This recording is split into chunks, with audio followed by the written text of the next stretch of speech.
Malaysia के वज़ीर आज़म अनवर इब्राहिम ने बिजनेस एंड इन्वेस्टमेंट कॉन्फ्रेंस से खिताब में कहा कि दोनों ममालिक के दरमियान ताउन के वसी मौक़े मौजूद हैं।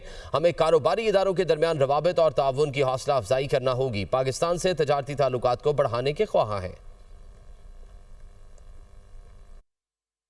We have traditional relations and trade, partnership. We have realized that dependency on one country, one system would be futile.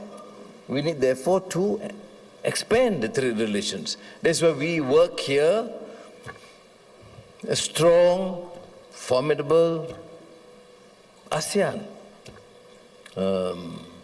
In terms of trade, in terms of investments, connectivity, would have to work on existing partners, but to open up new avenues. And Pakistan is, of course, one of the countries that we look forward to.